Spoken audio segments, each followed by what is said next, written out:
Hello and welcome back to this damnful idealistic crusade. In this video, I will be discussing and reviewing the new Eureka Blu-ray box set entitled Adventure Calls, KArl May at CCC. This brings together these 7 films either adapted from or extremely loosely adapted from the works of legendary German author KArl May. These films were started by producer Arthur Brauner at CCC in direct response to the massive countrywide success of the 1962 film Treasure of Silver Lake, which starred Lex Barker as Old Shatterhand and the actor Pierre Brice as Winnetou the Apache chief, who were the most famous characters from KArl May's novels, but by no means his only heroes, as May wrote countless works not just of the American West, but of various series of different adventures, both serialized and in novel form, totaling to at least somewhere over 100 published works, and some of them with reoccurring characters that form small series. Well, producer Brauner decided he wanted in on the action and conceived of a way of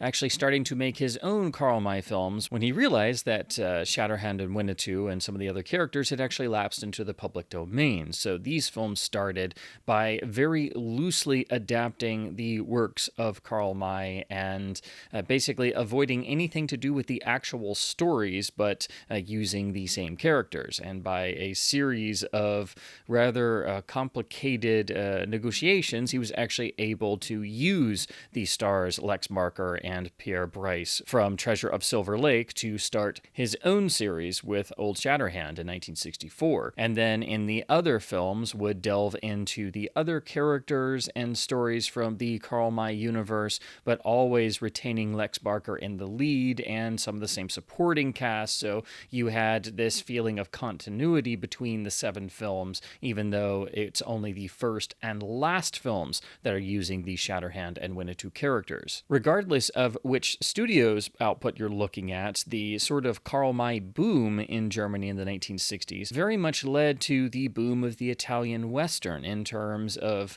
making the idea of a European-produced Western for a European audience actually being bankable and successful. Plus, these were also international co-productions, which is why the cast feature a variety of different stars from different countries, because of course, whenever you had money from another country, they would most obviously want some sort of representation in the cast. So everything that you might know about Italian Westerns basically was already being done in the German Westerns just a few years before. And so basically from Treasure of Silver Lake that Rialto released in 1962 all the way to the end of the cycle around 1968 with the last of the CCC films, that's really the sort of boom period where the KArl May films, regardless of which studio it was, were insanely popular, but primarily only in Germany and some surrounding countries. They really didn't have much export. They did get even to the US at some point,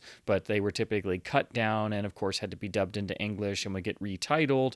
And in the years since, you might only come across them in rather dubious quality from even more dubious sources. And so they don't really have much of a reputation outside of Germany, where they're still beloved to this day, as generations have continued to view them on, of course, reissues and television and home video. This also ties in to KArl May himself, who was incredibly prolific and really a character in multiple feature films in and of himself because his life was so fascinating. He claimed to have been experienced with a lifetime of adventures in the Old West, but in actuality started writing when he was in prison more than once for basically being a con man of sorts, but had this incredible knack, it seems, for visualizing the American West or other countries in the past in what would be termed his Oriental adventures, being the Far East or Africa or the Middle East.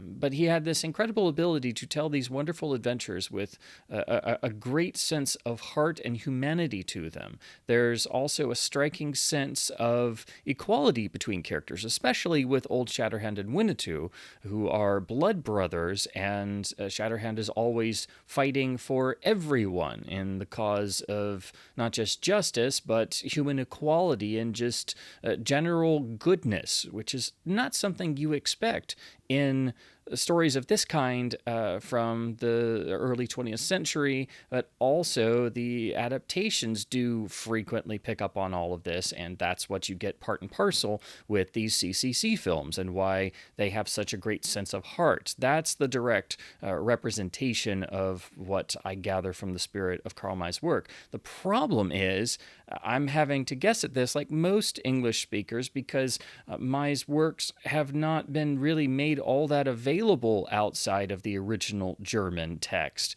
There have been finally some English translations, but only few, and they are rather hard to come by.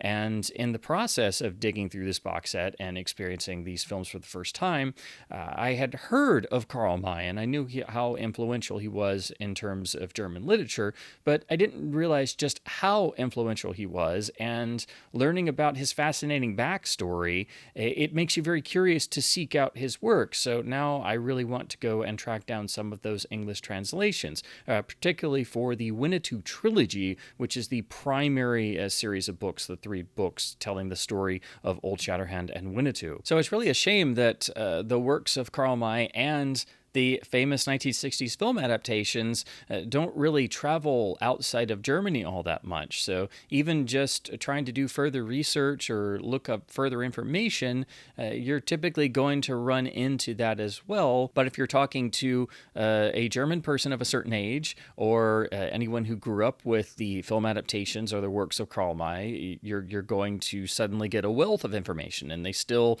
have fan conventions and tours of the shooting locations to this day. So it's become a generational thing in Germany. So that's why this set is so wonderful in bringing at least some of that experience with the CCC films in particular to a wider global audience. So unless you're really into German Westerns or you're at least somewhat familiar with the works of Karl May, you probably won't have seen these films before. And so you may be wondering how much mileage you may get out of 1960s German Westerns adapting or very loosely adapting stories and concepts and characters from much earlier that had already been adapted a number of times in various forms of German media.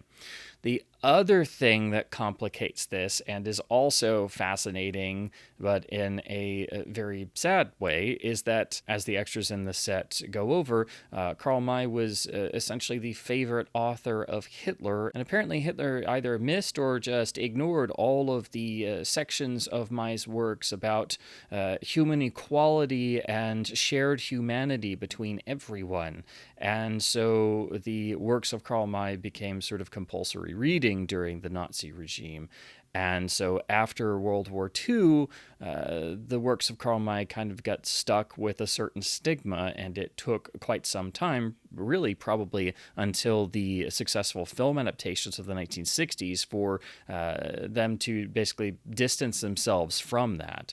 So that's another part of this strange, fascinating story that leads up to the films. And I think understanding the history of Karl May's life and work, and then what happened to his works afterwards, and basically getting the backstory to the development of the films, and then the fascinating rivalry between Rialto Film and Arthur Brauner at CCC, and the competing films using the same actors, that enriches your experience with the actual films. And I think without all of that, you're probably not going to get as much mileage as you should with these films, especially without the context of growing up with them in Germany as part of the shared national sense of pop culture that is shared, almost like legends being passed down from generation to generation. That's another quality that I think you get in the Karl May works and you feel in the films to some degree. Now, CCC made 7 films from 1964 to 1968, and that's quite a number of films to just cram in a 4-year period.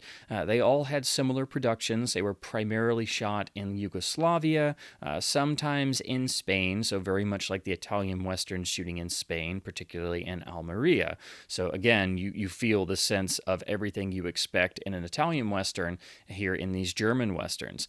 The difference is really more in the tone and the flavor, because there is always a sense of it having the feel of it being I would say there's almost a more old-fashioned quality to the storytelling because they're very clear cut between heroes and villains, and you have the three primary KArl May heroes of Old Shatterhand in the westerns, of Kara Ben Nemsi in the Oriental Adventures films, and then Dr. Karl Sternau in the two Aztec films, or the two Mexico set films.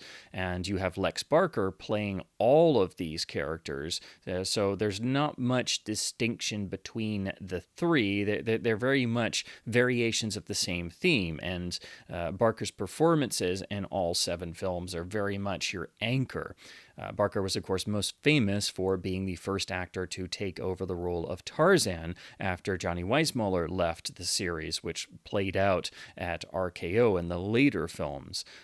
And Barker has an incredible physique. He's very tall, very blonde. So physically, he's a very commanding, strong presence on screen. But what's remarkable is his physicality, of course, but in particular, his conveying of the character's strong sense of moral righteousness and goodness, and how he's compelled into action whenever he witnesses any sort of injustice. But what's most striking is how he plays between the lines of dialogue. You can always see the wheels turning in his head. There's always a sense of intelligence in the performance, and at times even a dash of bemused cynicism or just world weariness from his various experiences. So one could even see Lex Barker taking the lead in, say, an Italian Western. That would be a bit grittier, obviously, and more cynical, but he is ideally suited to playing the KArl May heroes on screen because he can balance making the characters more relatable with always playing the stoic, tried and true ultimate hero character.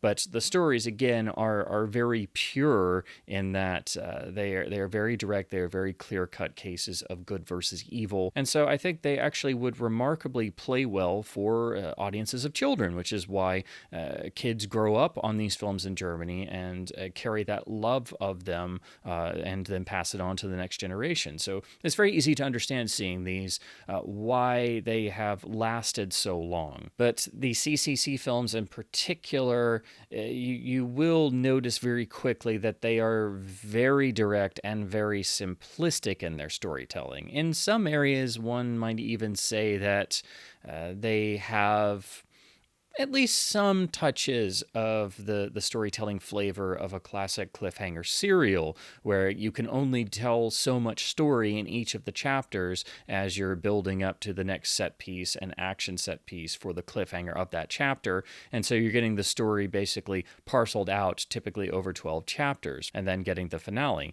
And that's at its most notable in the 2-part film, which was split into Treasure of the Aztecs and Pyramid of the Sun God, where it was supposed to be one long film, but they decided to just split it into 2, and the first film actually does end on a cliffhanger. The other primary faces you'll see recurring through the films are, of course, Pierre Brice's Winnetou, who appears in the first film, Old Shatterhand, and the last film, Shatterhand and Winnetou in the Valley of Death, as Winnetou the Apache chief.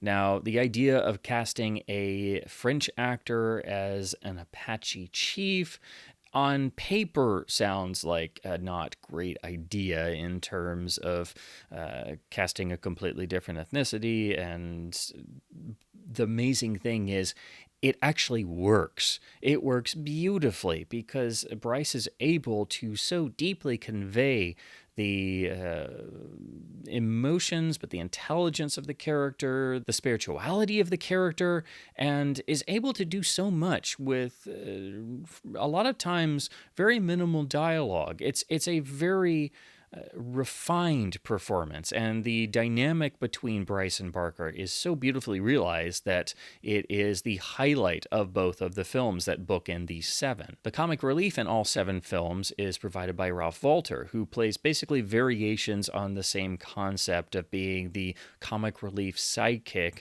who teams up with our lead hero. And these were basically characters and concepts derived from the KArl May works, but one once they hit upon this comic relief concept, you basically have variations of that character through all 7 films. But surprisingly, it actually varies a little bit in terms of sometimes Wolter's character will be comic relief who is more of just a complete buffoon. Sometimes he's a comic relief character who does display signs of bravery and who really tries to support his friends and fight the good crusade, even if he's not very good at it. And then there's the characterization of the sort of loudmouth comic relief character who says he's great and all-powerful, but obviously isn't quite that.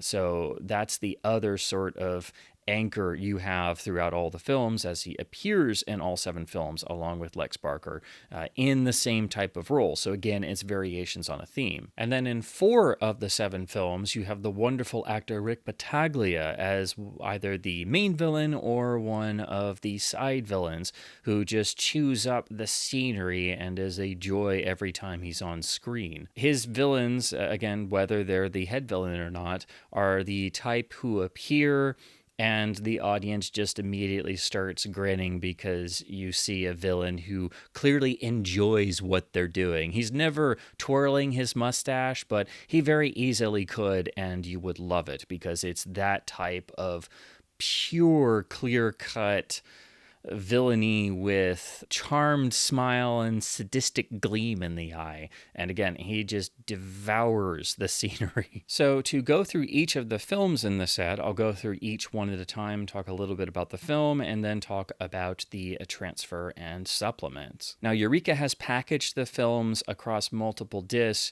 basically going by character and series within the 7 films. So you've got the 2 Shatterhand films on the same disc, and then they've got the Orient films grouped together, and then they've got the 2 Mexico films, or the Dr. KArl Sternau films grouped together. That's a logical way to view them, but I prefer going through films and cycles in release order, so that's what I did.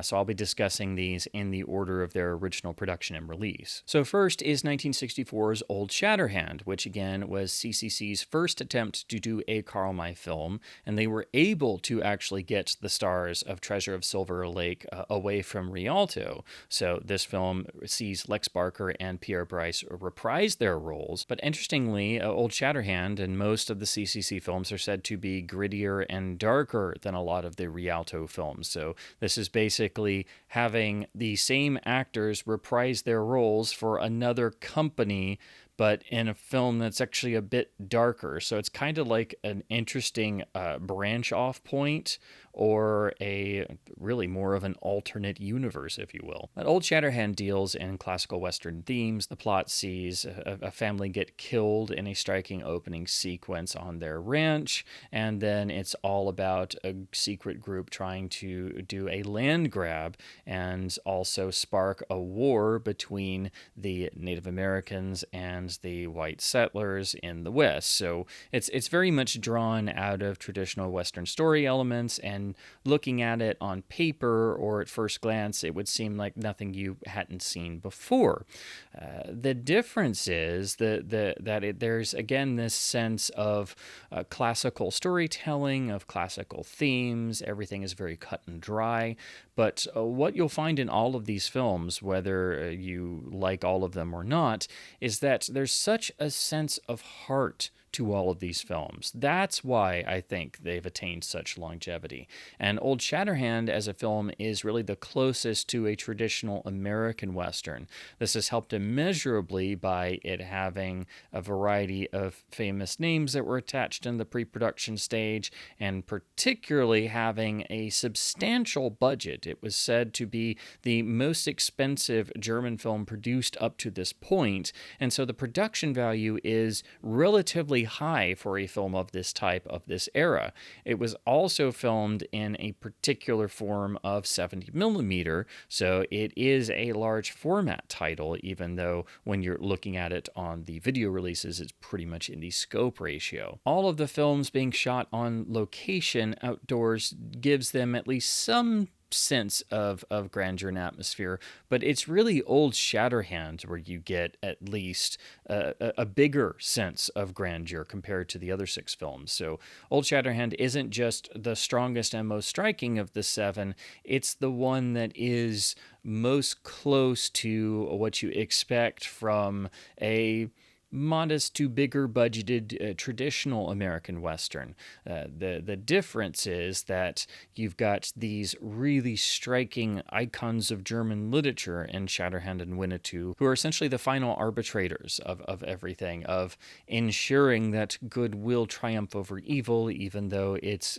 a bit of a struggle. And there is a sense of realism that comes into this film, as there are some darker moments in spite of having comic relief sprinkled throughout.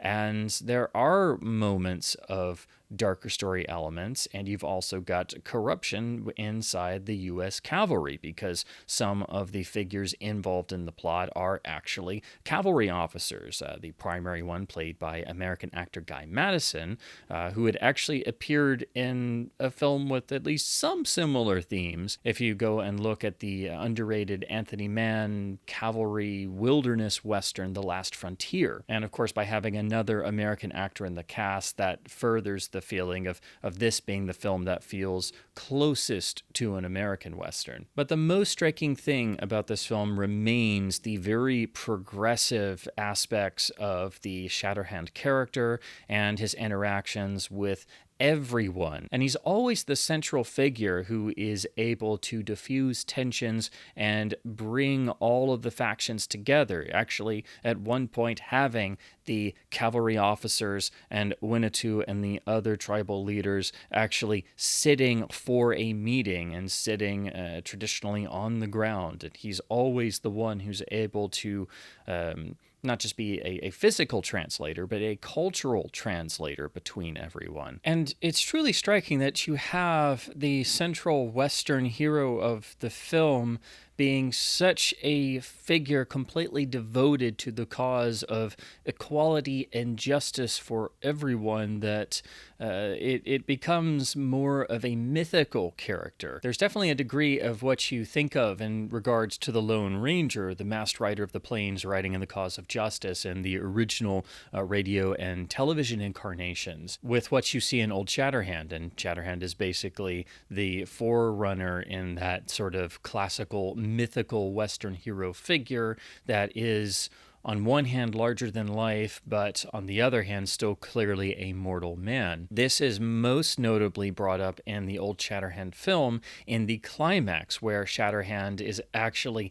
tied to a post inside the wonderful cavalry fort set and has to witness the start of what could be a war between everyone, with all of the forces led by Winnetou actually attacking the fort being led by the corrupt cavalry officer. And so you've got this big battle sequence at the end where the hero of the film is actually tied to a post inside the fort and is unable to do anything but just look at the onslaught that's happening. So it's really striking for a film of this type that is so traditional in areas to have the hero basically be taken out of the action for the ending climax, and it underlines this at least undercurrent of the film having elements of what used to be termed the thinking man's film. So there's greater forces at work in this film, and that's why it's the strongest of them.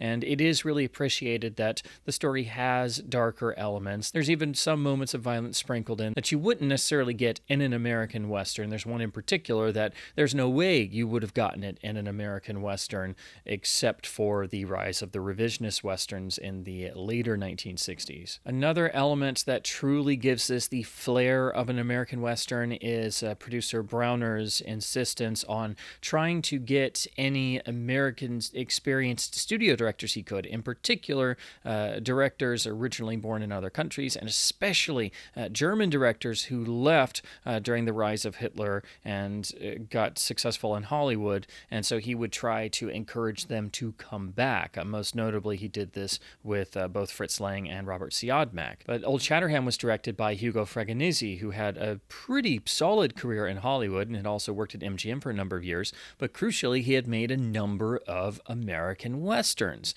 The most notable of these for me is the 1951 Apache Drums, which was the amazingly effective small B-Western in Technicolor that was produced by the legendary Val Lewton and actually employed some of his famous techniques from the iconic masterpiece horror films that he made at RKO in the 1940s.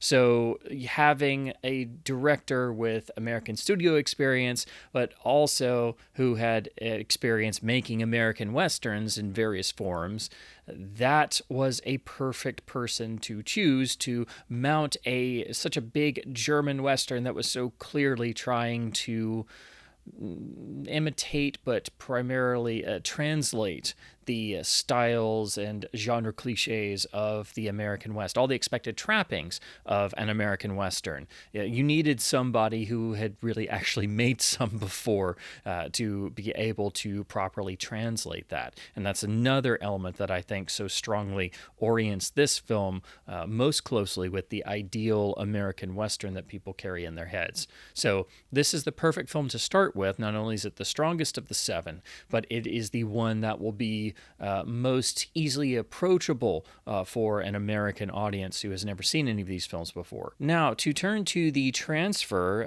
all of the films in this set are credited as brand new 4K restorations from original negatives and were done apparently in 2025 because that's the date that they carry. And then Eureka has licensed those for this particular set. All the films are presented in a scope aspect ratio, but Old Shatterhand is credited as being 70mm and was apparently photographed in the Super Panorama 70 process, so this is a large format title. Now, overall, the transfers of the different films look pretty consistent among them, so they're very much going to have the same qualities throughout that you'll recognize. So when you're watching the films in close proximity or you're marathoning them, going through the box set, there's a great sense of visual consistency through them.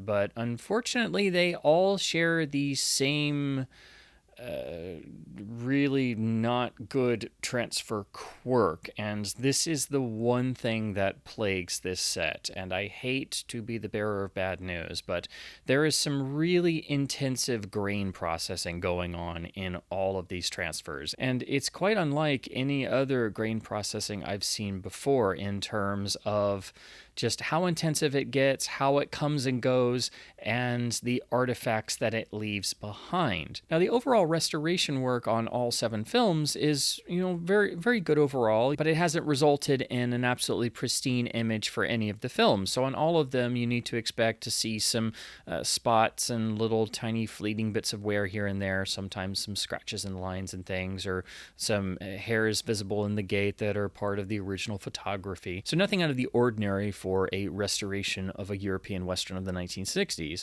And you've also got dupe transitions and other things linked to the original elements that are just part of the source. But on all of these, you will note that there's this particular issue with how the film grain has been managed that pops up again and again and again. And it's something that's readily apparent from the start of every film because it's also in the opening title sequences around all the lettering.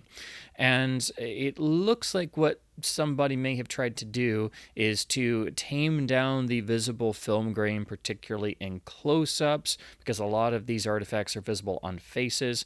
So you've got the traditional grain stagnating, resulting in the unfortunate frozen grain halos, where big swaths of the screen have basically frozen blocks of grain and noise that moves around with moving objects. And you also see this in the title sequences, because you'll see everything locked into place around the actual title letters and the cast and crew and everything.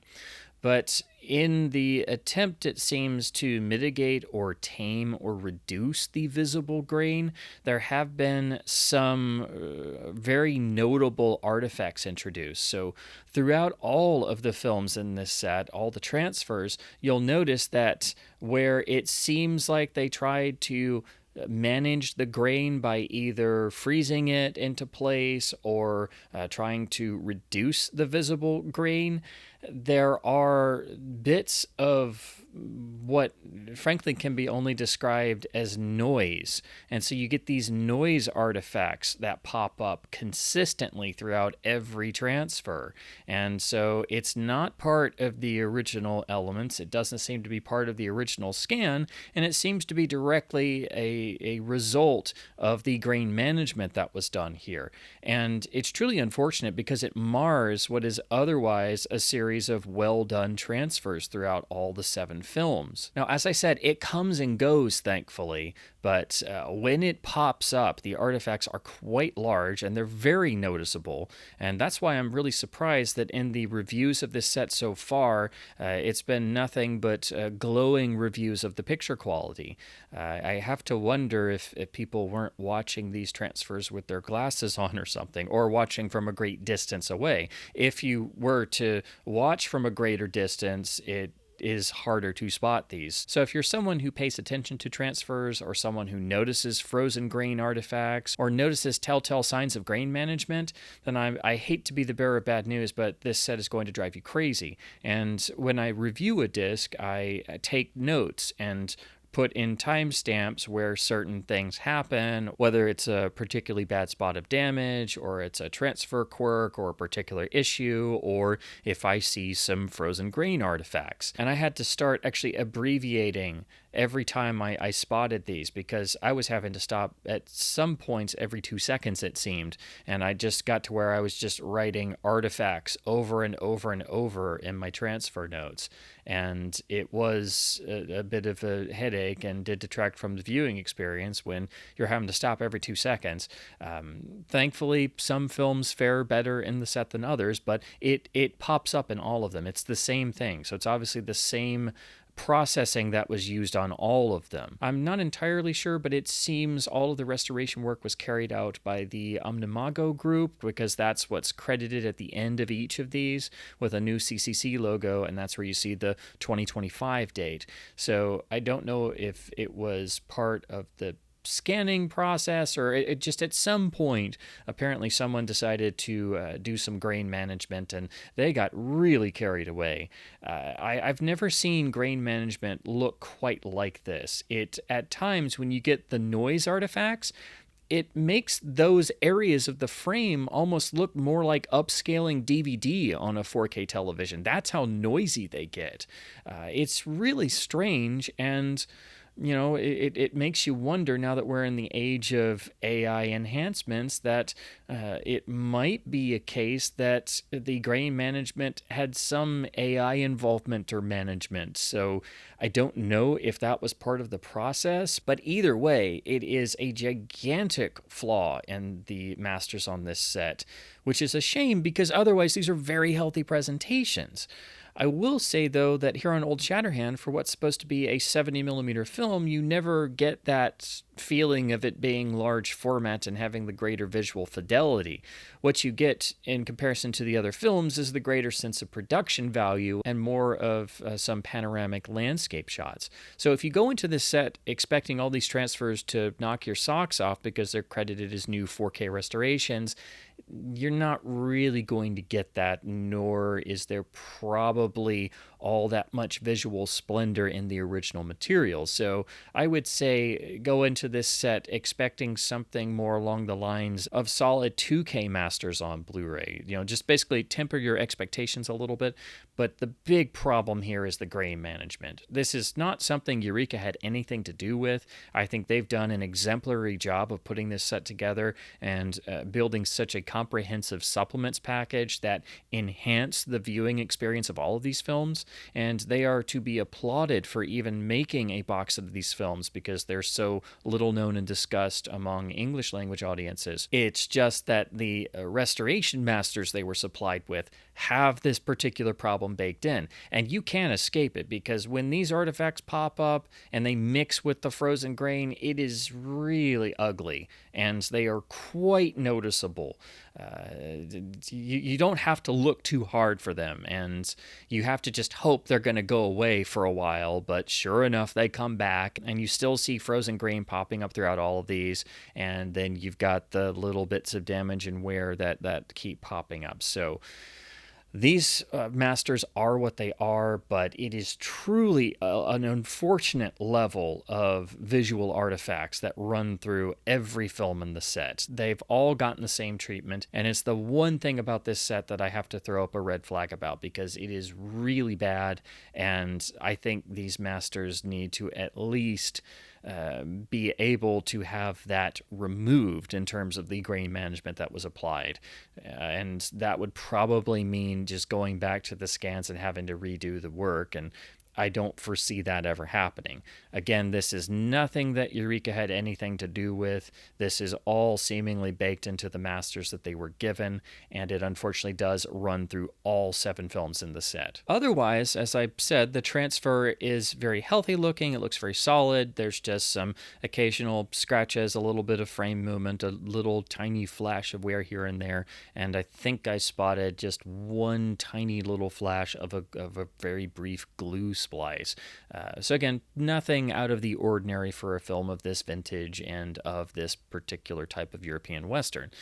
It's just the grain management and visual processing that was applied is ridiculously heavy-handed. Now, Old Shatterhand shares the disc with its later follow-up film, so that means the overall encoding and bitrate has to share the space with that. So most of the discs in the set are 2 films per disc, so they're averaging on all of these at around 18 to 22, 23 megabits per second. That's a healthy enough bitrate for a feature film on Blu-ray, and there are no encoding issues whatsoever. But of course, had they been on individual discs, like the one film that is by itself, the bitrate would be a lot higher. Plus, the discs are sharing the space also with the supplemental features. So the encoding on all the discs is healthy enough in terms of being healthy for discs with multiple features and extras spread across them. So here on Old Shatterhand, the bitrate averages between about 18 and 22 megabits per second. Now we turn to the audio, which is the original German mono mix presented in lossless PCM.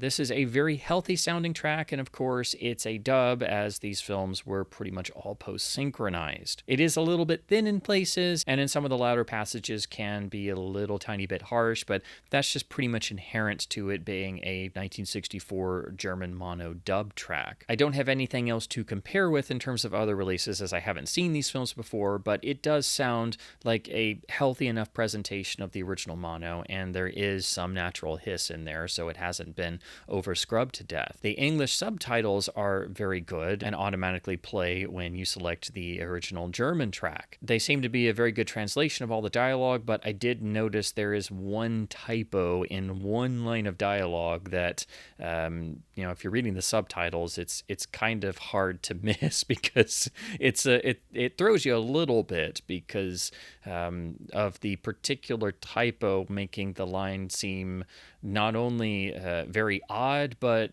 unintentionally funny in a weird way, because it's such a particular typo. So I did double check with the English dub track, which has the same line, and it doesn't have that problem. So it is clearly a single unfortunate typo in one line of the subtitles. I hate to point that out because it is only one line, but I just had to mention that because when I do a review, I am as comprehensive as possible. So there is unfortunately one very slight typo in one word of one line of dialogue in the English subtitles, but otherwise they are perfectly fine. Now, as I said, there is an English dub track provided for this film, and also for the other films that had an English dub track made. The distinction, though, is that it is only for a partial version of the film and in very limited quality. So what Eureka has done is actually mixed the surviving English mono with the German mono for the sections that were never dubbed into English, because the English dub was done for a shortened version of the film that got limited distribution. So it's wonderful that this option is here for people who want the English dubs, but do keep in mind that the quality is extremely limited, but Eureka has gone the extra mile and presented this also as PCM, and it puts a note on the menu that it will obviously be of limited quality and has to switch to German with subtitles for the sequences that were never dubbed into English. Now to move on to the supplemental features. All the films in the set feature an introduction by the great Sir Christopher Freeling, who is of course most famous for being Sergio Leone's biographer and champion, and one of the great film scholars and historians of the world. So who better to talk about the KArl May westerns of the 1960s? So for each film, he gives an introduction, but the menus very nicely state that because he discusses certain plot details, that if you're new to these films or haven't seen them before, it's best to probably look at them after having viewed the film. And each of the films give you the option to play it with or without the intro, and then also to just select the introduction from the supplements. Here on Old Shatterhand, it's not just an introduction, but it's really a 25-minute discussion piece about the whole history of the films, their development, the adaptations, and the life and works of KArl May himself. So this is Sir Christopher Frayling basically giving you a full, college lecture level crash course in the world of KArl May's life and works and the famous film adaptations of the 60s, and thus giving you the full context that you need for these films, and then ending by focusing on Old Shatterhand in particular. But what's wonderful about everything Frayling does is that it still remains approachable, and even though it's a ton of information at least a college level, it's easily digestible. And he always has this wonderful ability to talk directly to the viewer with a sense of conversational warmth.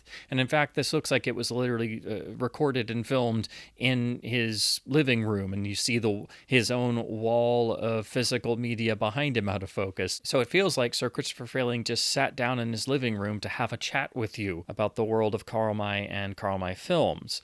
And so this is jam-packed with information. Again, it runs about 25 minutes and is really well put together because it is so nicely direct. And then you get, for all the other films, basically Frayling talking specifically about those for anywhere between 3 and 5 minutes as part of the same sort of camera setup. They obviously just did this session, and then they recorded him talking about the other films each for a couple minutes. So all the films have a Sir Christopher Frayling introduction, but here all the meat of the material is in this one 25-minute piece. So that is easily the best of the on-disc visual supplements in terms of getting incredible value for your time. The other astounding new supplement is in the audio commentary. The great film critic and historian David Callett has done 2 commentaries for 2 different films in this set, and they basically form a 1-2 punch as a further example of why David Callett is one of the best to ever do it in terms of commentaries. And I think it's no surprise that he chose to do a track for the 2 best films of this 7-film cycle. But his commentary track on Old Shatterhand is absolutely sensational. It is unbelievably approachable for anyone who's just an average viewer who's come to these German westerns and just basically come in cold. He is able to talk about the film's intensively difficult production history and troubles, and the long grueling development process, and talk about all the different names that they went through in terms of just getting the story and the script, but then the different directors they tried, and the shooting problems and location problems, and how they did the casting, and how Arthur Brauner was trying to compete with Rialto Films, and how they hit upon the idea of, these characters are in the public domain, so as long as we don't do any of the actual books, we can get away with it. It is so incredibly well researched and detailed that it takes what Frayling has already discussed in his overview and goes into the deep minutia of things. It is a wall-to-wall information-packed track that still remains enjoyable to listen to and incredibly engaging. That's why I say David Callett is one of the best to ever do it in terms of commentaries. I don't say that lightly. Every commentary I've ever heard from him is world-class, and this is no exception. This is one of those commentaries that's so good it's worth purchasing the whole set for, and his other commentary is as well. In fact, these commentaries are so good it'll make you wish he did one for all 7 films. That's how good they are. And even if you wound up not liking the film so much, or only thinking that it was maybe okay, I think the commentary will go a long way in increasing either your appreciation of the film or your appreciation of the overall experience, because you get such a wealth of additional information and background material about all the key players and the whole production and the journey it took to even get the film made and released and be such a big production.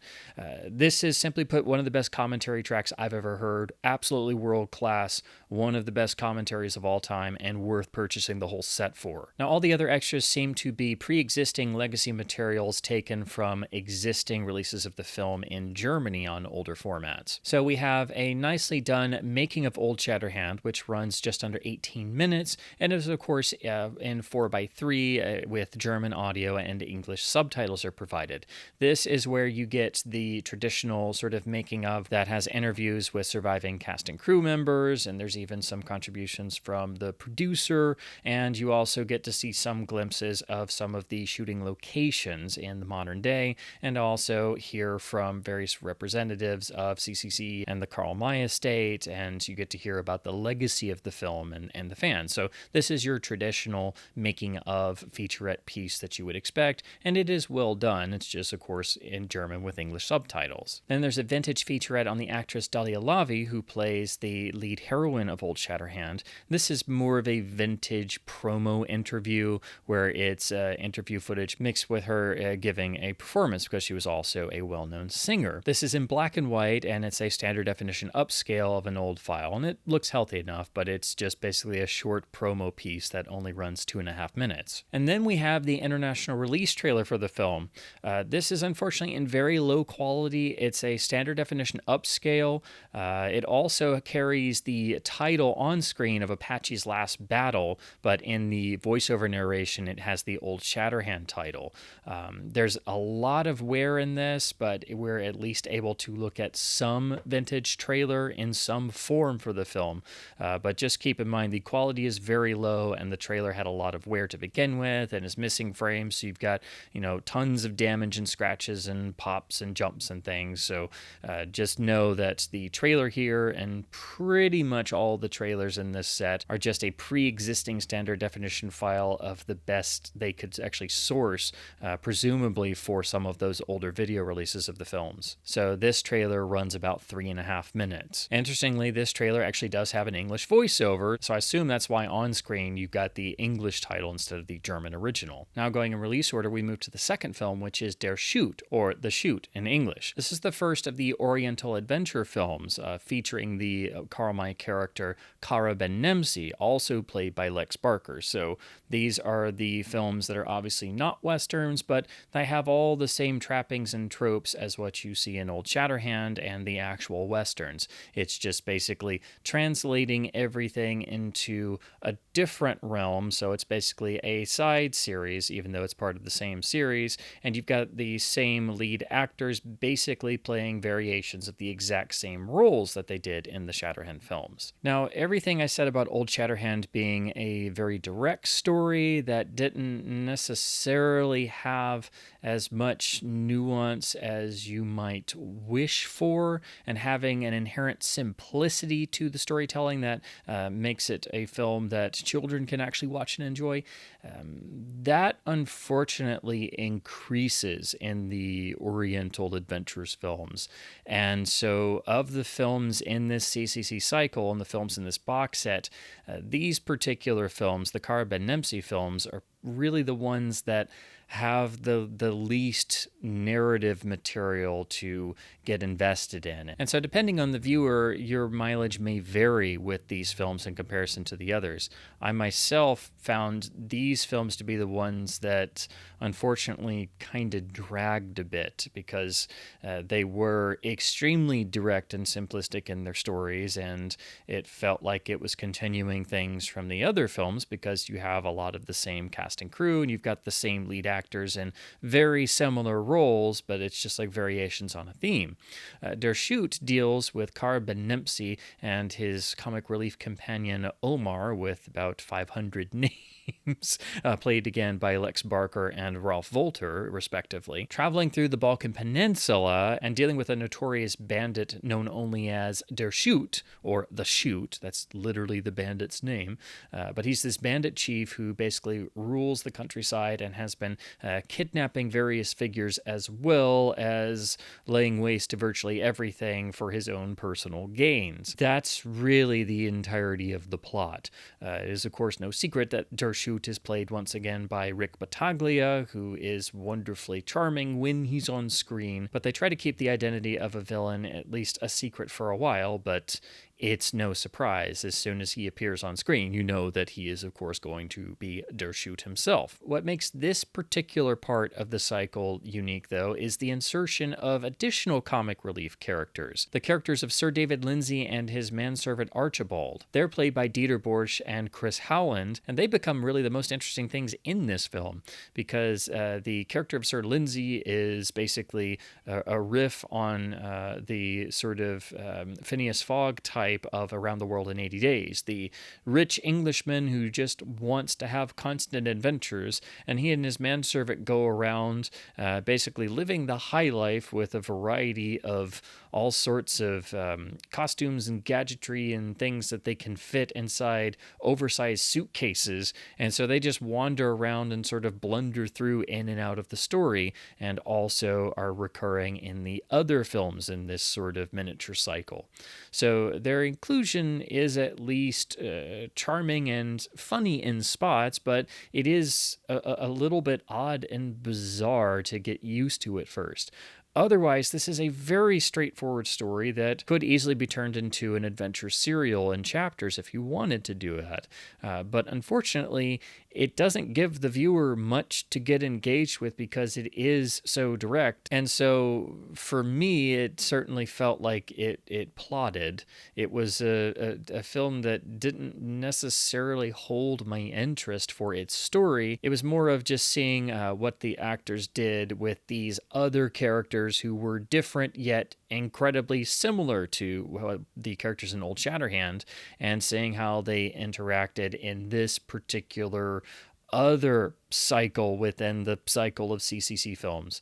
And the other distinction is that this film was directed by Robert Siodmak, who CCC had gotten to come back to Germany and make several films for the company, and so he wound up doing several films for the KArl May cycle of films. Siodmak was, of course, most famous for his Hollywood films, particularly his noirs, and also he did some in the Universal horror canon, and also directed things like the genre classic The Spiral Staircase. So he was an interesting choice to direct some of these films, and I think there is a certain level of polish that you experience in Der Schut in terms of the overall production to a certain extent within the boundaries of how it was made and the overall budget. The problem is just that it can never overcome how basic the actual script is, and you just wish it was better because it seems like there's enough ingredients there to at least make something out of a basic period adventure with a very stoic hero. But unfortunately for me, it's a film that just sort of plods along. At points, you could think that Der Schut could have been made in Hollywood, actually, because it is polished in those areas, and you have an experienced director in Siodmak who had come up through the studio system. But then there are certain elements that are clearly more in tone with a European Western, and it's obviously geared for the German market. I simply wish that there was more story, because it feels like it plods along and that there's not enough story to actually fulfill the runtime of the film.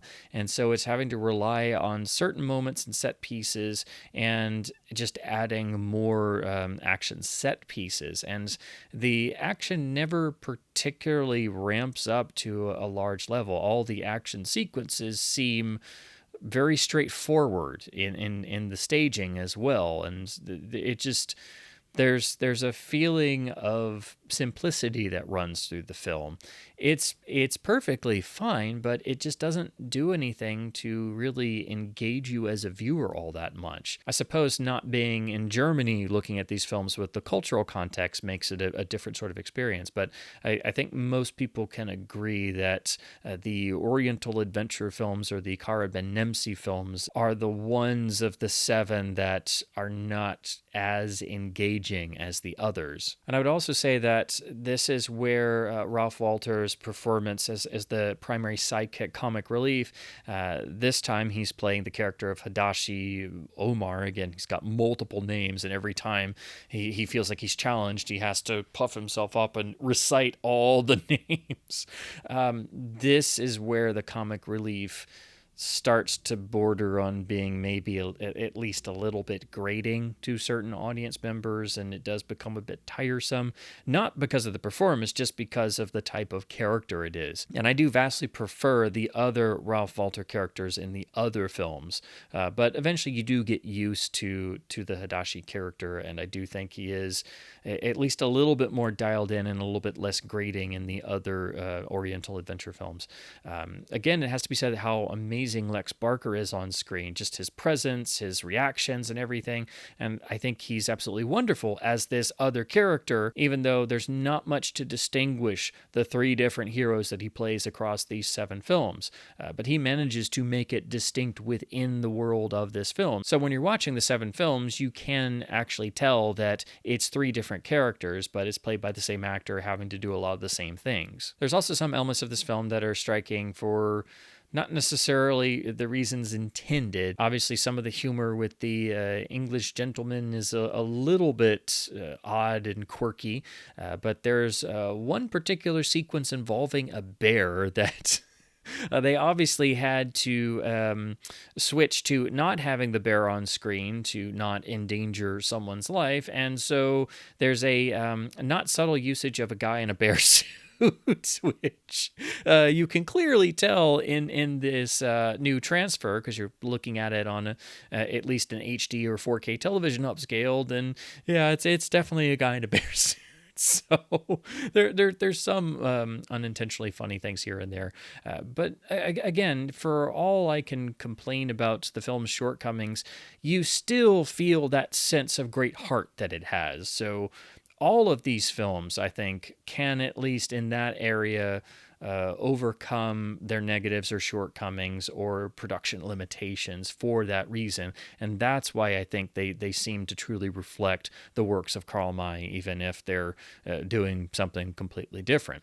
Now, here with Der Schut, they are actually adapting KArl May works because the Oriental Adventures were able to be licensed by CCC because Rialto hadn't gotten the rights to those and the more obscure novels, because May had written so much that Rialto had just focused primarily on the Winnetou and Shatterhand stories and then some of the others. So CCC could use those characters as public domain characters, but they couldn't use any of the actual stories. But they were able to go and license all these other works, which is why suddenly they're cranking out these Oriental adventure films and then the Dr. Sternau Mexico films, which were apparently even more obscure novels. Now let's talk about the transfer. This is another of these 4K restorations, and like all the other films, it is in the scope aspect ratio with a mono sound mix. Now, just like Old Shatterhand, the overall image looks relatively healthy, but there are still some occasional visual imperfections in terms of some little scratches, specks, marks, things like that, a little bit of frame movement, and of course dupe transitions that are inherent to the original source. These are relatively minor though, and overall the film looks quite good, except for the unfortunate grain management once again rearing its ugly head.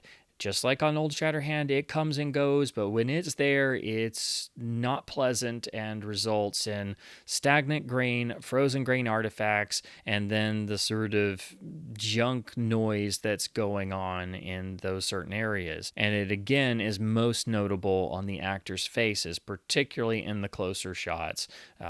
It is really unfortunate because otherwise this is a fine-looking transfer of this film. and you just wish that it hadn't been done this way.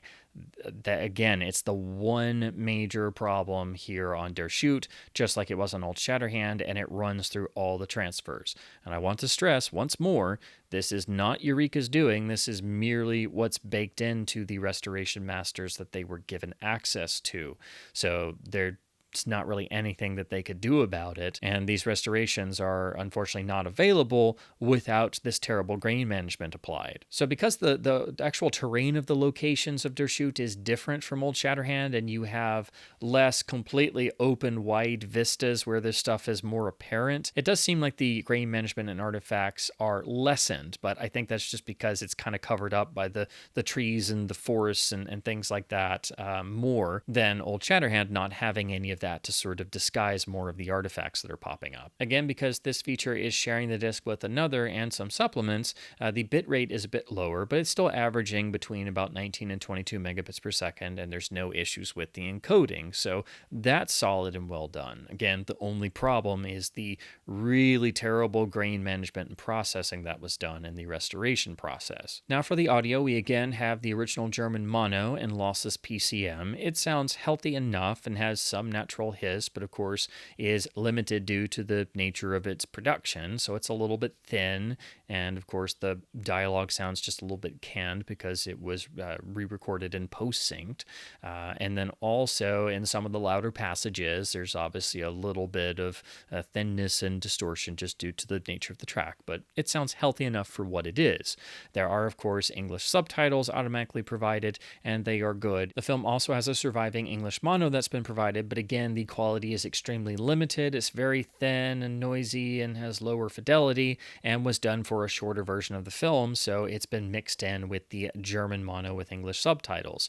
And once again, Eureka gives you this option on the menu and puts a note on the actual menu about what the track is, the quality, and how it's for a shorter version. And nicely, even the English dub is also encoded as lossless PCM. For the supplements, we get another frailing introduction. This runs about 3.5 minutes. And again, the menu very nicely states for the new time or first time viewer that you'll want to look at the introduction afterwards, because frailing does talk about some of the plot, so it could spoil the film. And you're also given the option to play the film with or without the introduction, or just select the intro from the supplements. So frailing, again, in the nice recording session, talks specifically about this film, its production, a little bit of the plot, and how these Kara Ben Nemsi films differ from the Shatterhand films, and how also that it is a different flavor, even though the characters are very similar to the previous film and the actors are the same. And also talking about having Robert Siodmak as director, but also how this film, in particular the Omar character, can be a little bit grating for some audiences. So it is a nice little piece talking specifically about this film. Then we have another vintage making up piece, but this is specifically making KArl May's Orient cycle, talking about the Oriental Adventures or Kara Ben Nemsi films made by CCC. This is another existing legacy extra that's been nicely ported over. It is well done and runs about 21 minutes. It's of course in German with English subtitles, and you've also got some noise in the picture because it's obviously older standard definition footage made for a DVD release being upscaled, but it is well done and very pleasantly watchable. And so this is basically an overview and a little bit of a making of about not just this film, but the other Kara Ben Nemsi films. Then we have a short, just under minute clip of newsreel footage of producer Arthur Brauner and some of the cast and crew winning an award for Der Schut. So this is them just on stage accepting the award and seeing the audience applaud. And it's obviously black and white, upscaled standard definition footage, but it's a nice little inclusion and gives you a further window into the world of the making of these films. Then we have the film's trailer, which runs just under 3 minutes. This is another old standard definition file that's been included of a very worn trailer. This one, it's the original scope trailer in German with English subtitles provided, but it's very low quality from a very worn, color-faded trailer that looks quite brown, and it's just heavy wear, and the old file is quite noisy because it's up converting and dealing with an old standard definition trailer file. So it is what it is. One wishes that there was an HD scan of a trailer, but at least there's some representation of an original trailer for the film and the original German one. Then we move to the next film, which is 1965's The Treasure of the Aztecs, which is the first of a two-parter, as the follow-up film, or the second part of the story, would be released a couple months later in the same year, Pyramid of the Sun God. Now, this was originally conceived as one big giant film focusing on the KArl May hero of Dr. Karl Sternau, and set in Mexico with a secret protected Aztec treasure, and finding Dr. Sternau essentially being dispatched by Abraham Lincoln himself to aid forces in Mexico during the terrible times of upheavals. So you've got a secret Aztec treasure complete with priest and high priestess left to guard it in a secret volcanic chamber. You've got all these people who want to get their hands on it to perhaps fund the forces of Juarez or to fill their own pockets. You've got multiple different subplots going on with other characters scheming for their own ends, and it makes sense why this is more than what could be contained in a single average film of an average runtime. However, it's a ton of different plot lines, and the overall splitting into two films doesn't quite serve all of this stuff going on, nor was it very successful at the German box office, particularly having the story split into two films and the audiences not necessarily wanting to come back to a second film and buy another ticket just to get the rest of the story that they paid for the first time. So it's a strikingly different film, but it's also got a lot of the same cast and crew, and once again Lex Barker plays the KArl May hero of Dr. Karl Sternau, who is cut from the same cloth as Old Shatterhand and Kara Ben Nemsi, but now he's also a doctor and sort of an official figure because he is dispatched by President Lincoln to go to Mexico on a diplomatic mission at the start of things. So it does add a sense of officialdom and a little bit of a tinge of urgency to why he's actually going to Mexico, and that there are greater stakes than it just being about the lost gold treasure. Ralf Wolter returns as the sidekick comic relief, but this time he plays cuckoo clock salesman Andreas Hassenpfeffer, and this comic relief character is probably the most lovable of the three that he plays across the films, as he is an average man, again, a cuckoo clock salesman wandering through Mexico. It's quite a bizarre concept, but he's wonderfully charming and is a character who throws himself into action even though he's in over his head. He's a very lovable, endearing character in that way, and so I think the comic relief actually works better here in this film for that. Again, we have Rik Battaglia returning as the wonderful villainous Captain Verdoja, who likes to brandish a bullwhip as well. And the other villains in the other subplot of this film are best represented by the evil machinations of the villainous Josefa, played by Michelle Girardon, who is one of the highlights of this two-parter film. Now, The Treasure of the Aztecs is easily the stronger of the two films, and I think has more of the dramatic meat of the story. It builds to a nice enough cliffhanger climax with Dr. Sternau in a particular predicament, and also involving the lost treasure. The problem is there's so many different things going on, and there were so many developmental and production problems that unfortunately hold the film back from hitting its full potential across the two parts.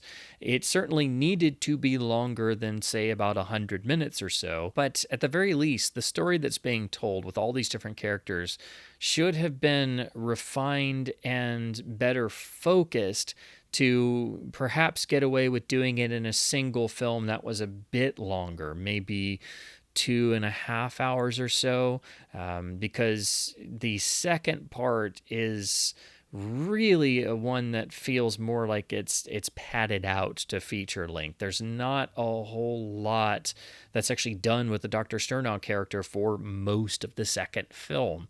And so in a lot of ways, you kind of wish you could take the ending of the second film and the important parts and put it with this first film. But The Treasure of the Aztecs is easily the stronger film of the two and has a lot of admirable qualities to it. CCC and Arthur Brauner were swinging for the fences again, trying to make a more epic scale film, like what they did on Old Shatterhand, being the most expensive German film made to that point and shooting in 70 millimeter. So that is admirable.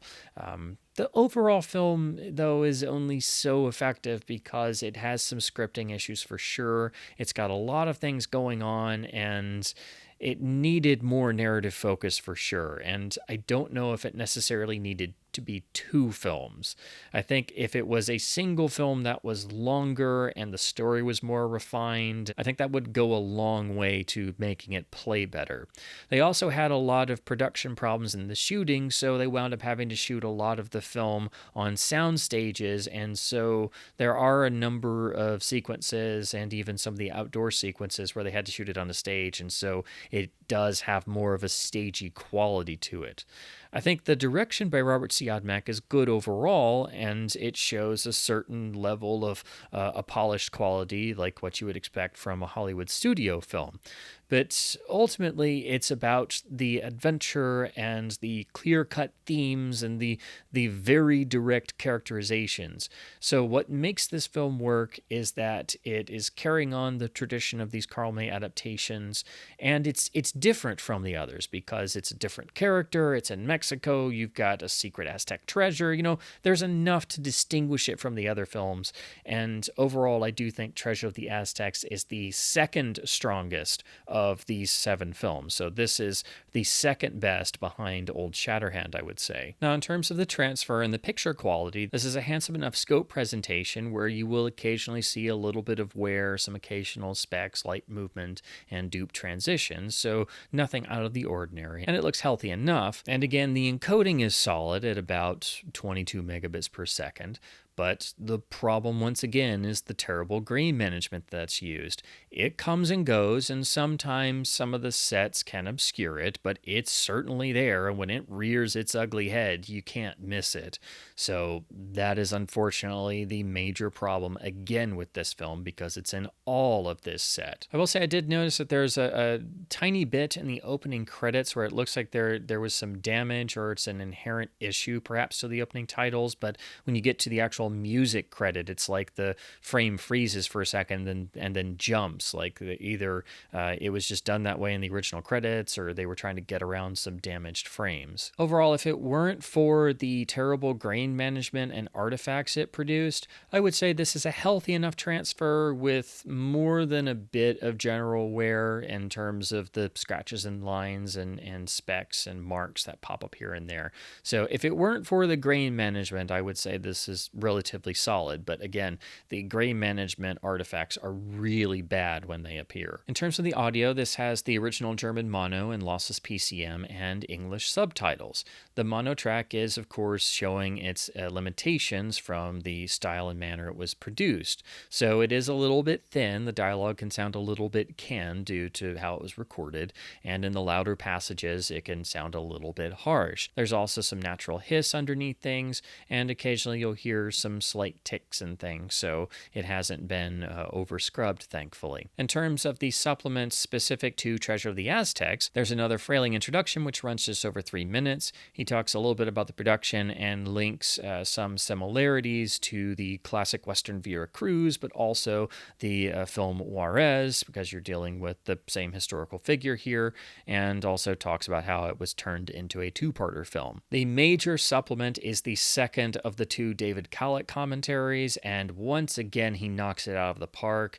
This is a wonderfully informative, jam-packed, entertaining, engaging commentary, and he goes into the absolute minutia about the film's production, which explains everything about the experience of these 2 films. So if you like certain things, but you wish certain things were better, or you didn't like the films at all and you wish they were better, or you had any questions about why the film was split into 2 and why it was done this way and had all these different subplots, or, if if you had any questions about the film at all, Khalet's commentary answers all of them and more, and again is the product of an incredible amount of research, and it never becomes dry or boring or too academic. It's always extremely approachable and engaging, and is such a wonderful joy to listen to, and again is one of the best commentaries I've ever heard, and is worth purchasing the whole set for. It's a reference work in a commentary track,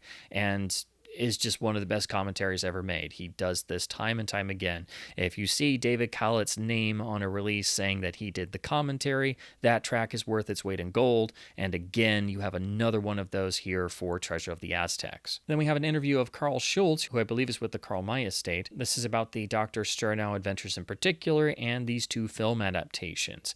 This is an older interview, again upscale from standard definition in German with English subtitles. It's in the 4:3 aspect ratio and runs just under 7 minutes, but it's a little bit of extra discussion in this interview specifically about the Dr. Sternau adventures. And then we get the trailer for Treasure of the Aztecs, which again is an older file, older transfer of a very worn trailer that's in scope, so you'll know what to expect once you've seen some of these trailers. It is in German with English subtitles, and at least there is some version of the original trailer that is presented here, but just keep in mind the quality is limited. Then we move on to the second part of this story, Pyramid of the Sun God, also released in 1965. This is the continuation of the same story, and again, it is definitely the weaker of the two halves.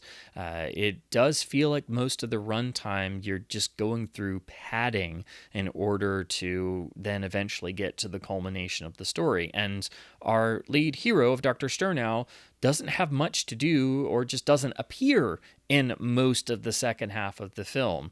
And it just feels like this should have been a single film that was just longer, and this bigger story was just reduced to where it actually had more narrative focus and didn't feel like you were having to sit through a whole second film of a lot of other things just sort of going on until we could get to the climax of all the storylines in the final act. So it is definitely the weaker of the two. It's not bad, but you're just having to wait a while to get to where you know the story is going. You very much can know what to expect, essentially, because these stories are so direct and the characters are so purely drawn that you don't necessarily need a whole second film to sit through just to get to the last 20 or 30 minutes, or really even just the last 15 minutes or so to resolve all the different story threads. Again, this all goes back to the film originally being planned as a big super production where they wanted to shoot the whole thing in Mexico, and it was going to be one big single film epic, probably about a 3-hour film. And the decision to split it into two and not being able to shoot it in Mexico and having budgetary limitations, all this stuff added up. And then Khalet goes into incredible detail in his commentary about the development process, and especially the scripting process, which was very convoluted and resulted in the script and the overall story not truly being strong enough to support being a big, massive film and then being split into two films. So every issue inherent with the film is really explained by the production and development, and so this is a key example of the supplements providing the necessary context. But these two films, viewed together or separately, are still entertaining enough, and I think in particular Treasure of the Aztecs is strong enough on its own, and these films still have such a sense of heart to them that you clearly know what they're getting after, and they have their moments in spite of their limitations. So what some people would obviously note as being maybe a little bit hokey in places, or some elements obviously being limited in their budget, the spirit of these films overcomes that, and there's a sense of audience goodwill that's generated that will allow for at least a good deal of that. I just think with Pyramid of the Sun God, you run into the issues of how the story was developed and then ultimately compromised and then split into two parts. So those are the hurdles that the second part just can't quite get over. In terms of the transfer and picture quality, this is again like Treasure of the Aztecs. It's a fine-looking scope transfer with some general wear, some specks, scratches, lines, and dupe transitions. So it's to be expected for a film of this era. The problem, once again, is the terrible grain management, which comes and goes, but is clearly there and leaves some really bad artifacts in its wake. So it's the same problem. And so since this is part 2 of the same story, it's part 2 of the same transfer problems, unfortunately. And also, the whole opening of the film is dupe footage of lower quality because the second film is harmed by having to sit through a whole recap of the events of the first film for several minutes, because when this film was released, it was several months afterwards, and so they had to remind the audience of what they had seen several months ago. The audio is the original German mono with English subtitles. It's in overall fine quality with some obvious limitations of the source material and the age. And of course, there is some natural hiss in the track, but there are occasionally some light ticks and pops you might hear here and there. So it essentially is what it is and sounds healthy enough. Now, the supplements for this particular film are, of course, another Frailing intro, where he talks about the limitations of it being the second film and how it obviously isn't as good as the first part and was not as successful with German audiences because they didn't really want to buy 2 different tickets and have to see the same story split. And, of course, having the gap between the 2 films. This intro runs just over 4 minutes, and he also highlights how the law of diminishing returns was already starting to set in terms of the box office returns with the KArl May films, which is why the CCC company was trying some different things and why they tried this different character that they could license to try and keep the trend going with the KArl May adaptations by doing something a little bit different with the same actors. And also he highlights how the films were starting to also be influenced by other popular things. So where they inspired some of the Italian Westerns, as the films go along, you start to see influences of other films. He highlights here how even one of the main musical themes of these 2 films actually is very reminiscent of the Magnificent Seven theme. And then we have the film's original trailer, which runs just over 3.5 minutes. Again, it's an old standard def upscale of a very worn trailer, and it's got a lot of noise in the image, but at least it's the original German trailer and has English subtitles, and we have some version of the trailer on the disc. Then we come to 1965's Through Wild Kurdistan, which is the second of the Kara Ben Nemsi films, and this film was both written and directed by Franz Joseph Gottlieb. This sees Lex Barker return again as Kara Ben Nemsi, with Ralf Wolter as Omar, and the further comic adventures of Sir David Lindsley and Archibald. And now Kara Ben Nemsi is trying to save the son of a sheikh who was captured by an evil governor figure for manufactured charges, and Kara Ben Nemsi is trying to get him out of captivity and save his life and thus prevent further bloodshed. So it's a very straightforward story. Like Der Schut, it still takes its time in getting to the overall point of the story, which is, at the end of the day, very simple. But I do think it's a more enjoyable film than Der Schut. It doesn't plot along as much. There's still a bit of that quality, but I think it is helped by having more striking locations and at least having a little bit more of a drive to its narrative. And you can also tell, as Frailing and others will point out, that in the later 2 films in this cycle, there's a bit more of other flavors coming in, and particularly an influence from Lawrence of Arabia. I think this film manages to emerge as being a little bit stronger than Der Schut in its storytelling, but still has a lot of the same issues and is, at the end of the day, a very simple, straightforward, heroic adventure story. I actually think, even though they remained simple film narratives, I think the Oriental adventure films actually improve as they get along. Not great improvements, but I think each one gets a little bit better, even if Der Schut is probably more polished as a production than the other 2 Kara Ben Nemsi films. What is nice about all 3 of these films, they are actually interconnected. So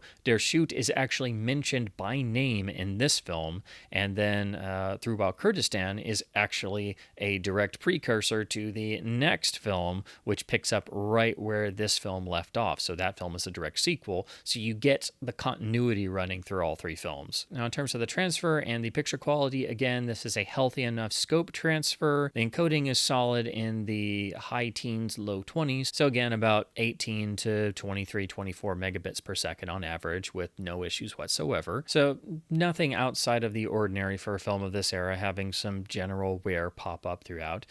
But once again, from the opening titles onward, the ugly grain management artifacts are right there.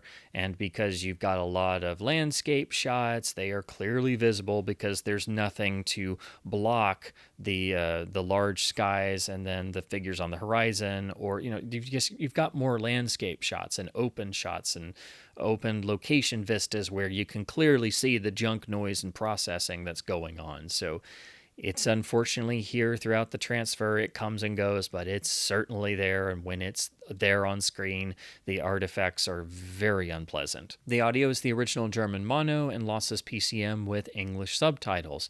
The mono is in good enough quality with some natural hiss. There is, of course, the source limitations and some occasional slight ticks or occasionally even a fleeting tiny bit of hum inherent in the track. Nothing out of the ordinary for something of this vintage, and the audio sounds healthy enough overall. For the supplements, we have another Frailing introduction, which runs just over 3 minutes. He talks about this film specifically starting to show some of the influence of the Italian westerns, but also Lawrence of Arabia and other films. But this film actually was shot in Almeria, Spain, like an Italian western, and he started to have some of the cast and crew from Italian westerns get mixed in to these German KArl May films. And then we have the film's original trailer, which again is an old SD upscaled file, which is of a very worn trailer with missing frames and jumps and lots of damage. So do be aware that the quality of these trailers are typically very low, and this one's very worn. It runs about 3 minutes and 44 seconds and is in German with English subtitles. And interestingly, they also made sure to present the audio here for the trailer itself as PCM. Then we have the direct sequel, In the Kingdom of the Silver Lion, also released in 1965. This essentially picks up where Through Raw Kurdistan left off with our characters and just continues the action, now featuring a group of Christians in the desert protecting a secret treasure, and then also dealing with the various factions of locals and villainous, more bandit-type forces, all out to either preserve their culture or the secret group's treasure, or, of course, the villains out to simply enrich themselves. So this basically picks up where the last film left off, but it can still be viewed as a standalone. And actually, in spite of it having a very simple plot and just sort of starting after the aftermath of the last film, and also not being as maybe polished as some of the previous films, while also having certain elements that seem to be repeating elements of the earlier KArl May films, I think this is actually the strongest of the Oriental adventure Kara Ben Nemsi films. At least it was the one I enjoyed the most. It has a bit more drive and energy to it than even Through While Kurdistan did, and this is the film where you definitely have more of the visible Lawrence of Arabia influence and a bit more of the Italian Western influence. And you certainly get that connection, as one of the highlights of the film is the secondary villain is played by Sigurd Rupp, probably most famous for playing Esteban Rojo in A Fistful of Dollars, and he's wonderful in his appearance in this film and adds a necessary energy to the proceedings. So you basically have more adventures of Kara Ben Nemsi with Omar in the desert.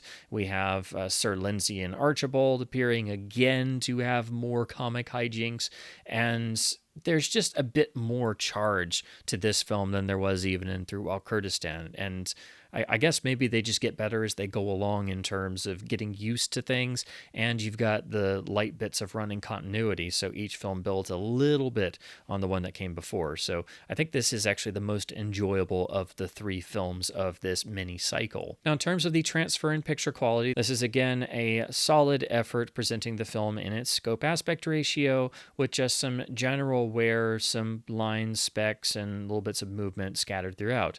The one thing that is unique to this film, though, is you'll note that, especially because it happens in the opening of the film, but it comes up at certain points throughout the film and even in the ending, that some shots or moments in the film have this particular effect of where the image almost is wavering, like the focus is actually wavering. And so, for example, in the opening, when Kara Ben Nemsi or Lex Barker is sitting on the ground, you'll note that it looks like his actual his clothing is actually sort of distorting on itself, and you'll notice that the details are sort of pulsating in and out of focus, like the actual focus is wavering. So I can only assume that's just something inherent to the original photography and production, as it doesn't seem to be like an artifact of the actual restoration process, or I could be wrong. I've just never seen this film before. It's the only one of the films that seems to have something inherent like this. So it comes and goes. It's not extremely major, but if you're paying attention to the transfer, you'll certainly notice that there's a couple points scattered throughout the film where it seems like the actual focus of the image itself is a little bit wavering. But once again, the big problem is the terrible grain management that results in stagnant grain, frozen grain halos, and a lot of junk processing noise. Again, it comes and goes, but because there's a lot of landscape shots and open vistas, you're going to notice these artifacts more than the films where there's not so many open landscape shots. So again, the whole impact of the 4K restoration and new transfer presented on Blu-ray is severely limited by the unfortunate decision to use such a degree of grain management processing. Now, in terms of the encoding, this is the one disc of a single film by itself. So the big difference here is that this film has the highest bit rate overall. It's averaging in the high 20s into the 30s. So obviously, because it's not having to share the disc with another feature, means that it's got a much higher bit rate. But it's also got additional longer extras that are not necessarily about this particular film. They were just able to use this disc in terms of allotting it to this one film by itself, and then using the extra space for some of the longer extras. The audio is the original German mono mix with English subtitles. It sounds healthy enough. There's still some light hiss in the track underneath things, but you will notice occasionally some source limitations, some thinness and slight distortion, and some age-related source defects that are lightly there, but it sounds healthy enough overall. So in terms of the supplements specific to this film, we have another Frailing introduction which runs just over 3 minutes. He talks about the film being a direct sequel to Through Wild Kurdistan, how there's definitely the Lawrence of Arabia influence this time, which is very strongly felt, and then also how this film was made pretty much back-to-back and then released very closely to the previous film, and how it basically tied off this series of 3 films. Then we have the film's trailer, which runs almost 4.5 minutes. It's again an old standard def file that's been upscaled, so it's definitely a bit noisy, and of a very worn trailer with damage that does cut off at the end.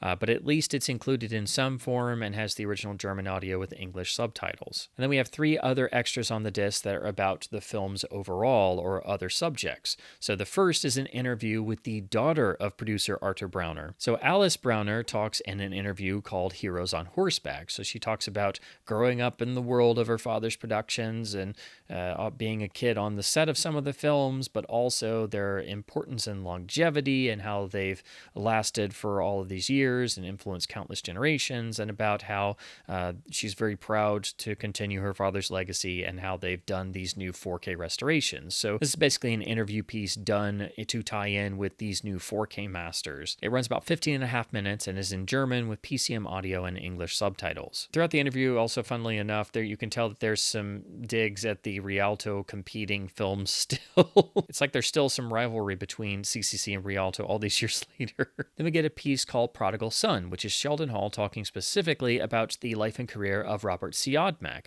This is an almost 30-minute, really wonderful piece on Siodmak's career, tracing it all the way from his early days in Germany, and then, of course, People on Sunday, moving to his leaving Germany with the rise of Hitler and coming to the U.S. and working his way up through Hollywood, eventually becoming known for his very striking B films and coming up out of the horror units, particularly making things like Son of Dracula, and then moving on to his most famous films, which are his various noirs like Phantom Lady and, of course, also The Spiral Staircase. And then how eventually his other films, and his later films in particular, are not often discussed, and so he eventually came back to Europe and wound up making these films for CCC. In particular, he talks about the KArl May films that Siodmak directed. And he ends it by basically making the case that Siodmak was a lot more than the handful of films that people focus on, like the classic The Killers, and that his lesser discussed films, and especially his later career films, should be better discussed or at least reevaluated. This is a really wonderful extra that gets into a lot of detail. It's a really wonderful conversation, well edited, with a lot of great stills and images, and it's lengthy enough that he's actually able to discuss Siodmak at a good level of detail. And nicely, the English audio is also lossless PCM as well, which doesn't often happen on interview pieces. And then finally, we come full circle with the last film in the overall KArl May cycle, and also apparently the last of all the CCC and Rialto films, which is Winnetou and Shatterhand in the Valley of Death, released in 1968, and again seeing Lex Barker and Pierre Brice as Shatterhand and Winnetou one last time, also with Rik Battaglia returning as the villain. So you get basically one final flourish of the CCC films you've been watching and enjoying, and there is a certain poignancy to seeing Shatterhand and Winnetou one last time, and knowing that this was the last of not just the CCC films, but also the Rialto films. And it does have a certain poignancy. It's also aided by the primary female character being played by Karen Dor, and actually having a little bit more to do in terms of the plot. But it has been said by critics that this film is basically a reworked version of the original film that sparked the whole cycle of KArl May adaptations, Treasure of Silver Lake. I haven't seen that film yet, but from what I can read about it, I can tell where they're getting that from. It does seem like it's very much working from the same elements. It is nice that this run of films does go out on a higher note and basically comes full circle with the returning to the characters that it started with. And again, you do feel something by the end of all of these films, and by saying goodbye to not just these characters, but the world of these films and all of the various personalities of the cast and crew and the productions and the characters in the films that you've come to know. I think it is a more effective film than some of the others in this set, simply because you're returning to the world of Shatterhand and Winnetou. I would say for me, it's probably third best of the films, just behind Treasure of the Aztecs, or it's maybe tied for second best, with Old Shatterhand still being probably the strongest of the seven. But I do appreciate how we basically got one more film for all of these to sort of come full circle and to essentially have our heroes riding off into the sunset. That's the sort of feeling that it has, and it's nice that you get that. I wish the story was a bit stronger, and it does feel like we go through a lot of things very quickly at the end, but it is overall satisfying, and it's nice to go out on a higher note. Now, in terms of the transfer and picture quality, again, this is a relatively good-looking transfer in the original scope ratio. There is some general wear scattered throughout, so it's not a pristine restoration, but it is very good-looking overall. I would say it's one of the best looking in the set, even though it's clearly a film made at the end of the cycle. The problem is, of course, once again, the terrible grain management and the artifacts that it's left.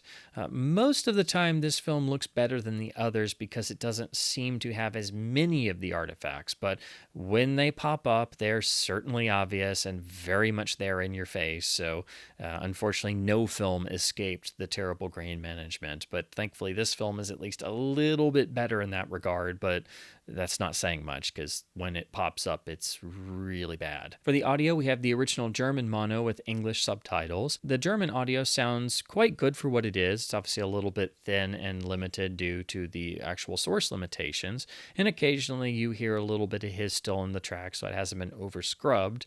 There are occasionally some age-related bits of wear, but those are relatively minor, so it sounds healthy enough.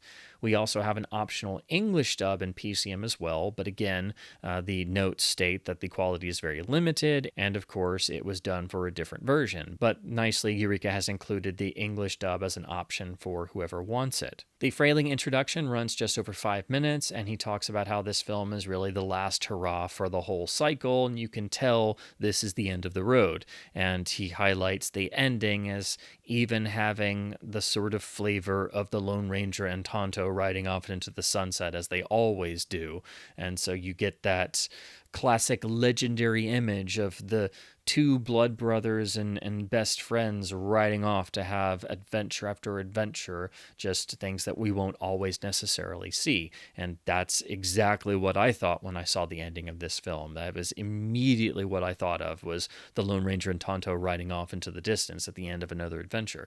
So it's got that timeless quality to it and the poignancy of it being the last hurrah. Frayling also points out how obviously the film is reworking elements of some of the past CCC films as it's the last film, but also how it is very clearly reworking most of Treasure of Silver Lake. So the irony is the last of all of these films is basically reworking and remaking a lot of the original film that spawned the whole slew of KArl May films. So I think that's not only fitting for how these films were made, but also very ironic in that way. Then we have the film's original trailer, which is interestingly in a different ratio, more like a 2.0 to 1, it seems. This is another standard definition upscale of a noisy file of a very worn source, but at least we have some version of the film's trailer. Just expect it's got a lot of wear, it's got some jumps and things, and even some spots of faded color. It runs just over 4 minutes and has a lot of heavy wear at the end, but at least we have some version of the film's original marketing campaign on the disc. Now to talk about the box set packaging and artwork for Eureka's limited edition set. So this is presented as spine 350 through 356 in the Masters of Cinema line, and Eureka has nicely used the striking poster image from Pyramid of the Sun God for the actual box set cover.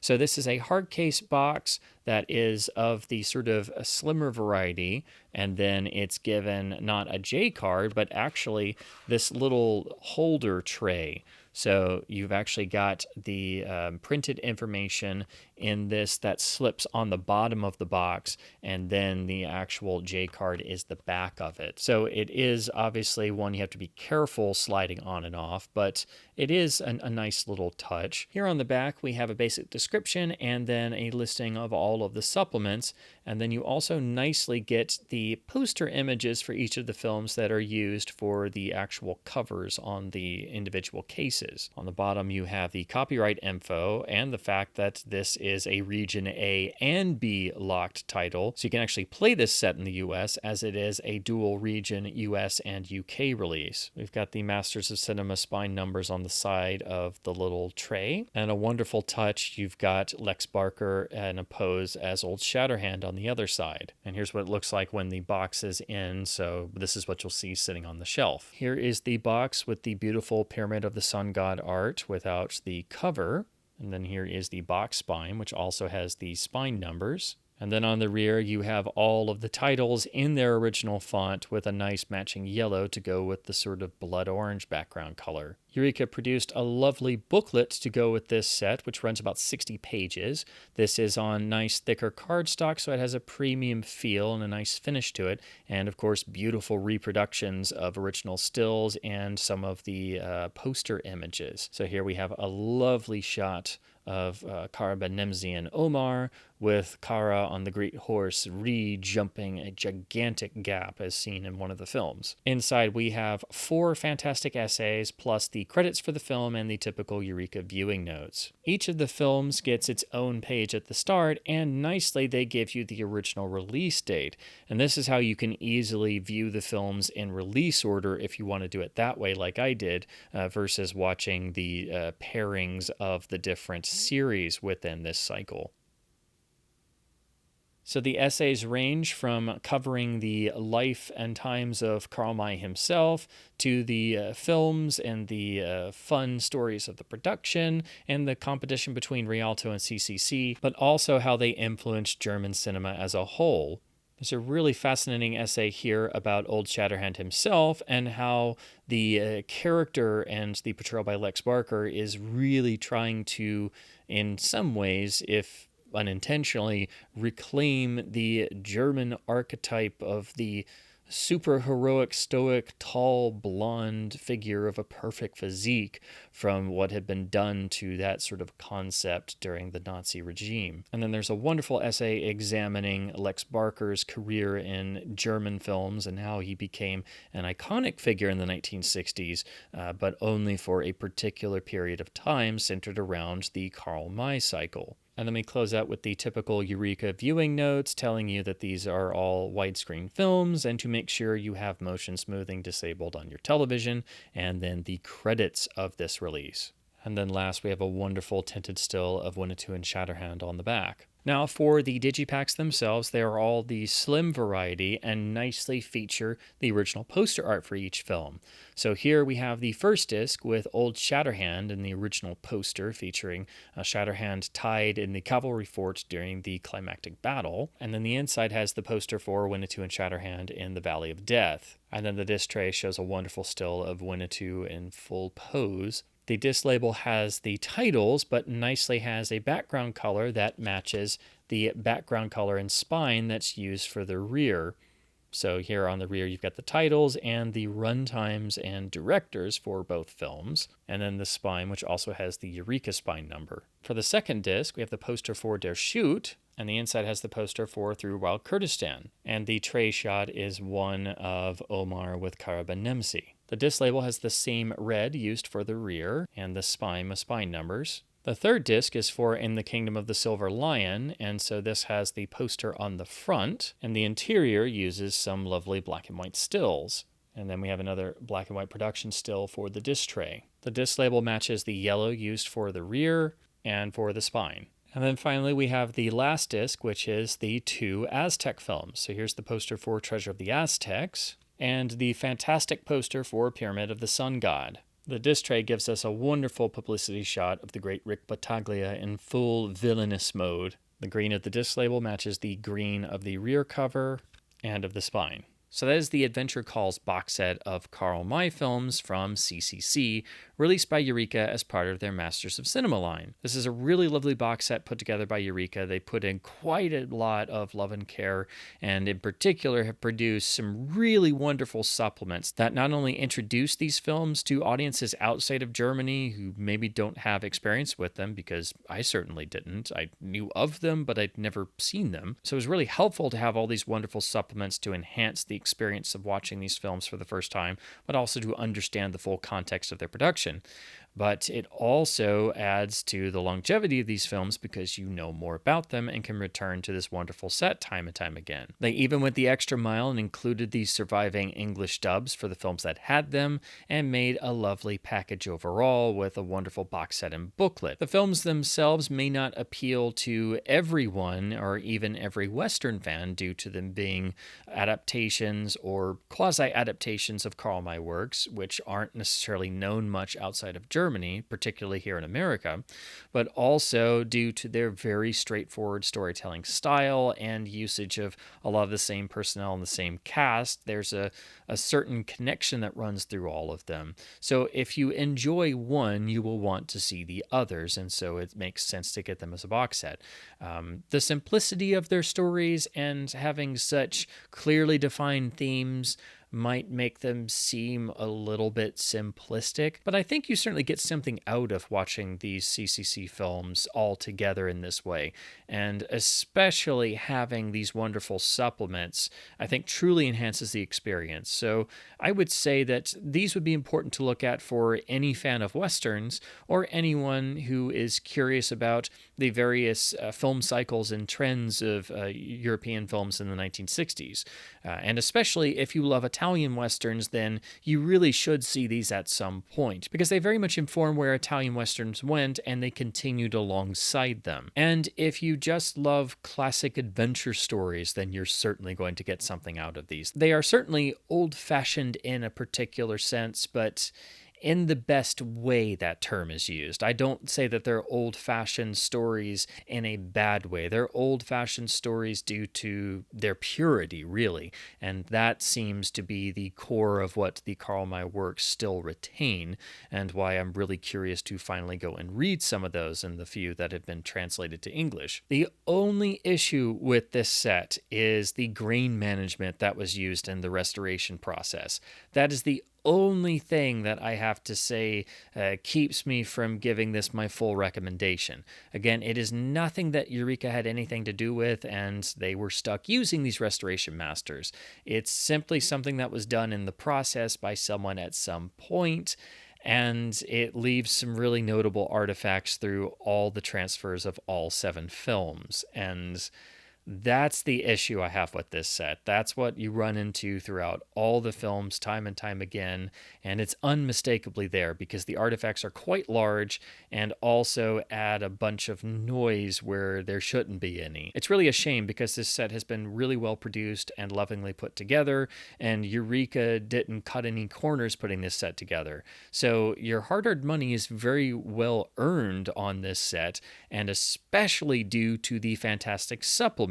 So I would say that the cost is very much earned by having an entire series of films to dig into, and a lovely package, lovely supplemental booklet, a nice box set to contain all of them that is also very shelf accommodating, and having such a wonderful amount of on-disc supplements that truly enhance the experience of everything. And you've even got Sir Christopher Freeling giving background and an introduction to all 7 films, and if you're at all a Western film aficionado or a fan of Sergio Leone's work, you know when Sir Christopher Freeling appears to talk about Westerns, you know that they're truly important works, or works of meaning, because he is one of the preeminent film scholars we have. And most of all, this set is warranted for having not one, but 2 absolutely astounding top-tier best of all time commentary tracks from David Callett, who once again manages to give us more fantastic world-class audio commentaries, and they are so enjoyable and information-packed that I think you get your money's worth just from the 2 commentary tracks alone. Again, they are absolutely sensational and must-listen commentaries. So I just have to say that the one giant drawback of this set is the unfortunate grain processing used in the restoration process. And that is just a shame, because otherwise this is a fantastic set. So I have to recommend this set for the importance of these films, for the charms they still contain, for the great sense of heart that each one has, for just how iconic Lex Barker is in his appearances in all of these films, and how important they were for German cinema and remain to this day in Germany, as they are loved by countless generations. So hopefully this set will allow these films to gain a greater appreciation outside Germany. That's really what I hope for with this set, and why I'm so glad Eureka has put this together. It's just the grain management is just, it's really bad in these transfers, and you have to just try and look past it, because otherwise this is such a great set, and these films are very important for how impactful they were in the 1960s. So I have to recommend this set, but with the gigantic caveat of just prepare yourself for how severe the grain management is and how big and prevalent the artifacts are throughout all the films. It really makes me sad to have to say that, but it is really heavy, and it's the one thing that mars this otherwise outstanding set. And again, I want to stress, this is nothing Eureka had anything to do with. They did an exemplary job with this set and all the efforts they put in, and the box set packaging and the extras and the supplements. You know, it's a beautiful set, well worth your hard-earned money. Just understand that the grain management done in the restoration process of making these masters is severely going to limit your enjoyment factor with the overall visual experience. But of course, some may be able to look past it, or some may not notice it at all, depending on your setup or if you pay attention to transfers. But I had to stress how prevalent the grain management issues are in these transfers, because they are very, very noticeable when they pop up. So as always, I hope my babblings about classic films has been at least somewhat fun and informative. Please do check out this Eureka release if you're at all interested. Again, I think this is important for any Western fan or any fan of European Westerns, and especially any fan of Italian Westerns and the Leone films to take a look at, as these are truly important works that should have a greater recognition outside of Germany due to how influential and important and successful they were in the 1960s. Please do keep supporting the efforts of studio and boutique labels by buying films on disc, as with every purchase you are ensuring the continued efforts of both film preservation and physical media itself. And as always, thank you ever so much for watching.